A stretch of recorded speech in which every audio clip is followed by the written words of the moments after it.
We got some news to get into today, boys. It's looking more and more like August 11th is the official launch date. I got some new evidence for you and some interesting stuff going forward with the patch after the next patch. That's right. We also have everything going on around World of Warcraft right now, so let's just jump straight in.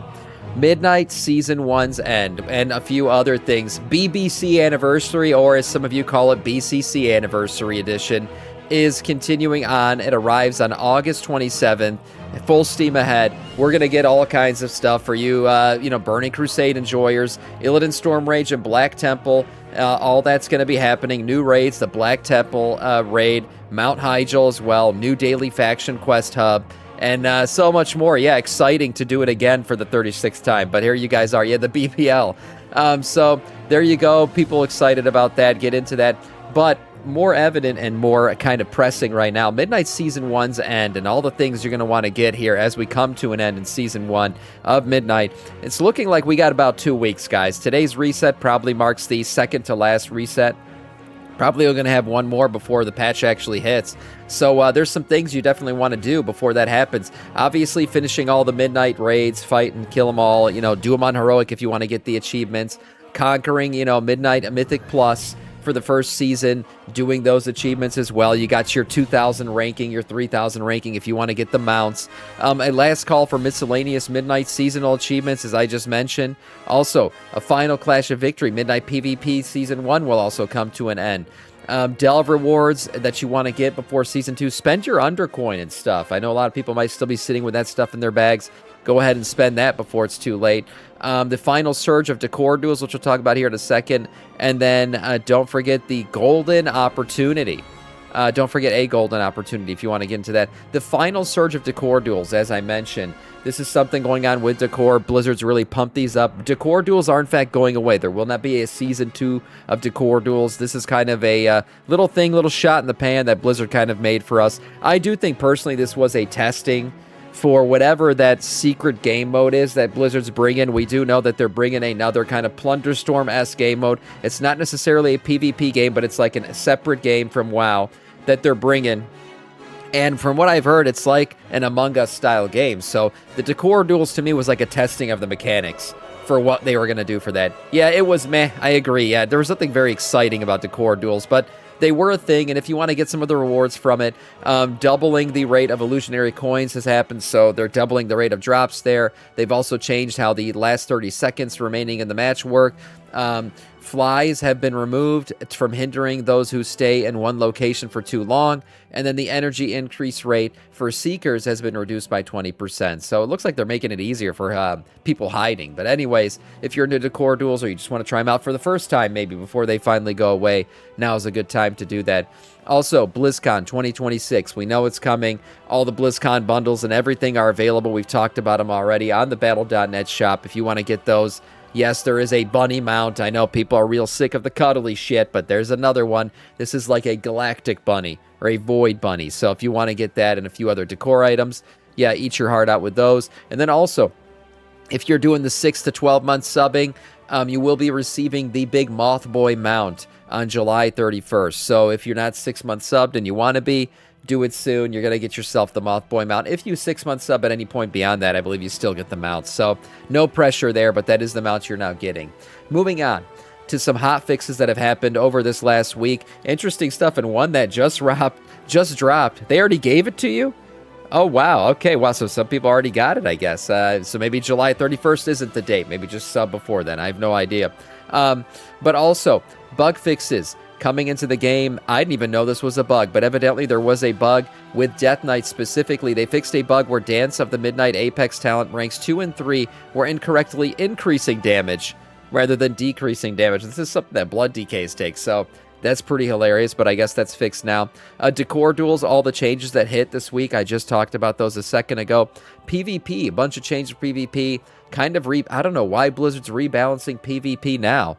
I mean, who the hell's PvP? I just had a 25-minute queue for a damn PvP match just the other day. So they're dropping fixes anyway. So we got Demon Hunter, Mistweaver Monk, Disc Priest, Holy Priest, Restoration Shaman, all getting fixes in PvP. It looks like here Demon's Muzzle now reduces magic taken by 5%, was 15. For Demon Hunter, Glimpse now reduces damage taken by 25%, was 35%. For Mistweaver, we have Way of the Crane now transfers 100% of spinning crane kick damage, was 340%. Jesus. For Discipline Priest, healing of all spells increased by 3% in PvP combat, so that's pretty nice. For Holy as well, all healing increased by 3%. And then you got Holy Fire damage increased by 27%. Holy Fire direct damage, and sorry, that was periodic damage. Direct damage increased by 15%. And moving on to Resto Shaman, Riptide healing has been increased by 15%. And then a little bit of a quest here for the Dawnwell quest givers should now correctly be in place to turn the quest in from darkness to light. I guess they weren't. They were just hanging out somewhere else. So you couldn't turn in the quest, interestingly enough. Moving on to something really interesting here. We are on the horizon of 12.1, which looks like an August 11th release date. August 18th really being the kickoff of Season 2. 12.1.5 already hitting the testing servers. That's right, guys. It looks like the build is now on the vendor servers, not fully available for testing for anybody out in the public, but this does mean Blizzard's prepping it to do that, just that. And what this really means is if Blizzard does plan on kind of continuing the 8-week cadence, which we know ends on August 11th for this patch, which will kick off the next one, they do have to get the testing started for 12.1.5 to really line up the timelines properly. Now, what comes in 12.1.5? Well, we're going to get Labyrinths finally. Yes, the thing that Blizzard talked about that we haven't heard about ever since. You got your big delves, right? It's like a mega delve where it takes you days to get through it, multiple wings. Pretty cool concept. This is like the Gregs of accounting finally getting to do some solo raiding, so this should be fun for them. Then we also have a new raid coming and new content and systems. So all this is coming after BlizzCon. It says in the autumn here on the little roadmap. So yeah, to keep things in line. Really, this patch does have to launch on August 11th for 12.1, and then 12.1.5 to launch 8 weeks later. This is all lining up pretty well. As I said before, August 11th seems to be the launch date for 0.1, and then the season will actually kick off on the 18th, and it looks like 12.1.5 coming later in the autumn. Everything seems to be running on pace. Looking here towards Season 2, I just talked about it, right? August 18th seems to be the date that'll hit up. Delves coming with that. Obviously, Delves being seasonal content now. We're going to get the Ring of Glory, the Gnarled Rise, and the Venom Fall Deeps. Those are your 3 new Delves hitting. Also, all the regular Delves that we currently have that are continuing forward, they're going to get Venom-themed variants, right? Some more snaky boys everywhere. There's a snake in my pants kind of stuff going on in all these Delves. So that's going to be happening. Also, Delve Season 2 rewards. Obviously, new rewards coming. We've looked at some of these. Some of the stuff you'll be able to spend your Undercoin on. By the way, like I said, spend it now before the season ends because it's going to go away. But you can get yourself some obviously Poison Boy looking wings here. A bunch of Decor items. Yes, for all the Decor or whores out there. We all know you love your Decor, and yes, you'll be able to get a bunch of new ones with the new season. Also, at level 5 of your Delver's Journey, you'll be getting yourself a nice big mech suit. Yeah, as if we don't have enough mech suits in this game. More mech suits, okay? These are Poison Boy mech suits. So the Carotid Soul Crusher is what you'll be getting at level 5. And then we all know the Snake Eater title as well at level 10. And then finally your Nemesis boss, killing him on double question mark and single question mark difficulty. If you kill him on single question mark, you'll get yourself some red boy looking wings. They're called the Apophic Patagia Cloak Transmog. And then if you kill him on your double question mark, let me solo him achievement difficulty, you get the Apophic Soul Crusher mount. So another red mount. I mean, yeah, this is not bad. Show us the cake, Sam. Oh, there's a cake too? Yeah, I don't know. Is there a cake? Oh, okay. All right. Let's calm down, chat. So there you go. You got those. Also, this season or Season 2 of the, Hall of Fame for killing the Delve boss, single-shotting him, double question mark. That's going to be a little bit different than Season 1 was. Season 1 had a limit of like 100 players, and that thing got crushed like in a matter of hours. So anyone who wants to solo him, you actually have a week to get into the Hall of Fame. So if you kill the new Delve Nemesis boss in Season 2 in the first week, you will enter the Hall of Fame for that. And you will get the Fabled Let Me Solo Him achievement, which will also give you the Fabled Vanquisher title.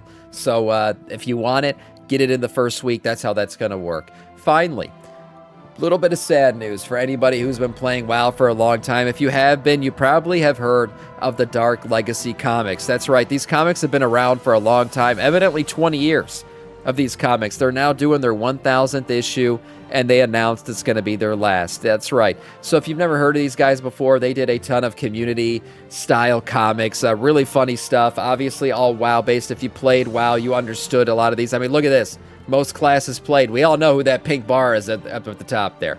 Yeah, Rhett Pallies, eat your heart out. So, funny stuff. These were always really fun to read. I saw a lot of them back in the, as I was playing through WoW. Plenty of content to see as well on their YouTube channel for this stuff. So, these have been fun. Evidently, the creator of this, the guy who draws it all, single guy, just doing this for the last 20 years. He has a Keller and Funk comic that he's continuing to release, so he's going to continue to do comic stuff, just not the WoW-based stuff anymore. So, yeah, if you're interested in any of this, the link will be down below if you want to check out their comics that they've had over the years. I'll also link this in chat. We'll continue to watch the news as it comes out. 12.1, like I said, just on the horizon, boys. It's almost here. But for today, that is all in terms of news.